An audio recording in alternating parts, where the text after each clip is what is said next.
This bind off is called a sewn bind off because we're gonna close these stitches by sewing them together with a wool needle. So we'll need a wool needle and we'll need to leave a pretty long tail. The tail should be at least 4 times as long as the length of the bind off edge, but I usually cut a tail that is 5 times as long just to be safe. In this tutorial, I'm going to use a tail that is in a contrasting color to make sure that every step is clear and you can see how the bind off edge is formed. So I cut a piece of yarn that is 5 times as long as the width of the bind off edge. Let's measure it again. See, it's about 5 times as long. And I attached it over here so that it looks as if it is my actual yarn tail. Now thread this yarn tail into a wool needle and let's bind off those stitches. First, we insert the wool needle from back to front into the second stitch from the tip of the knitting needle. So we go from back to front like this, and make sure that you go into the stitch and not into the strands. It is very important not to split the yarn right now. And actually, every time you insert a needle into a stitch, make sure you do not split the yarn. So pull the yarn through and we are all set to start closing the stitches. Insert the wool needle from left to right into the first stitch on the knitting needle like this, and then take it off the needle. Now go with this wool needle from back to front into the stitch that used to be the third stitch, but now it is the second stitch from the tip of the knitting needle, like this. And pull the yarn through. When you pull the yarn, keep in mind that this bind off gives us the freedom to make the edge as stretchy as we want. If you pull the yarn tighter, then the edge will have some elasticity, but not too much.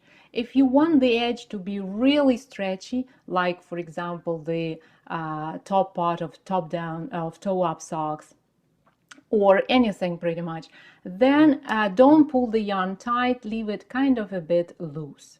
So it's totally up to you. But no matter which way you choose, whether you choose to pull the yarn tight or not so tight, be consistent. It is very important to be consistent because we are basically forming the seam with our hands. We don't have knitting needles to set up the size of the stitch or anything like that. So it's totally up to you. It's quite a creative task. So be consistent, okay? And now we do the same thing. We go left to right into the first stitch on the knitting needle, slip the stitch off, and go into back to front into the second stitch on the knitting needle that used to be the third stitch, and pull the yarn through. Again, be consistent. And then keep going into the first stitch, off the needle, into the second stitch. Pull the yarn through.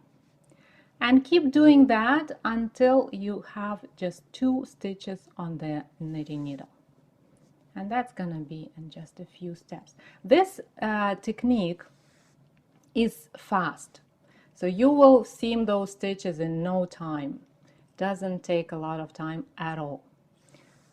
As you see, it goes pretty fast and quite easy as well. Even if you don't like sewing that much, it's still not complicated technique. So now I'm going into the last stitch, that is now the second one from the tip of the knitting needle, pull the yarn through, and here we are. So we bound off all stitches. It looks pretty nice. These two are a bit, see what I mean when I say be consistent? These are all pretty much the same size, but these are a bit bigger, so it shows. And you will also see the difference if you have like batches of bigger stitches and smaller stitches. You will notice how they affect the stretch. So far the stretch is good. See how it stretches, and the most important part, it springs back to shape. So it does not flare out and stays that way. It springs back to shape.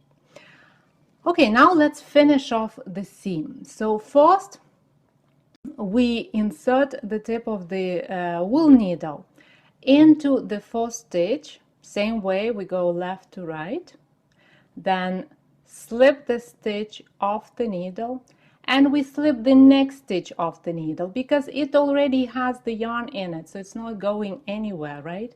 And then we pull the yarn through, again forming the seam, that is the stitch that is pretty much the same size as the other stitches, and go to the wrong side of the work and secure the yarn. So we would secure it the same way as we do normally. Just make a loop and then go through that loop, secure any way you like. Doesn't really matter at all. So here's the seam. It looks quite nice. It stretches well, it springs back to shape.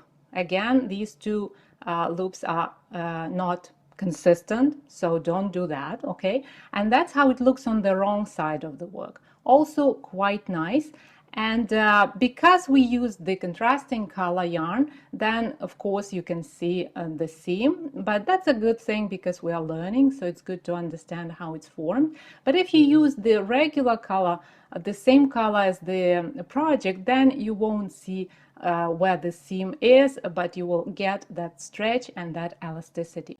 And because the edge formed by this bind off is not bulky, see, it's quite well, basically it is the same. If you touch it, it is the same as the texture of the fabric, so it's not, doesn't add any bulk at all. That's why it does not keep stitches in a certain pattern. It does not kind of fix them. And the stitches are free to form whatever pattern they are meant to form. So the knits behave like knits and pearls behave like pearls, and that makes this bind off perfect for any stitch pattern. So it works great on ribbing, lace, seed stitch, moss stitch, cables, anything. And as an example, I made a swatch with this bind off used to bind off stitches in a ribbing, and see how it looks. This is the right side of the work and this is the wrong side of the work. The wrong side is more noticeable, I would say, than the right side, but still it looks nice, it stretches, keeps its shape. So just a perfect way to form an elastic bind off edge. If you bind off stitches of a project worked in the round, you will have to finish off the seam in a slightly different way. This way is described in the second part of the tutorial that you will find at 10roseaday.com/sewn-bindoff. To download this tutorial as a PDF, join the club at 10roseaday.com/club. Thank you for watching this video and have a wonderful week. I'll see you in the next tutorial.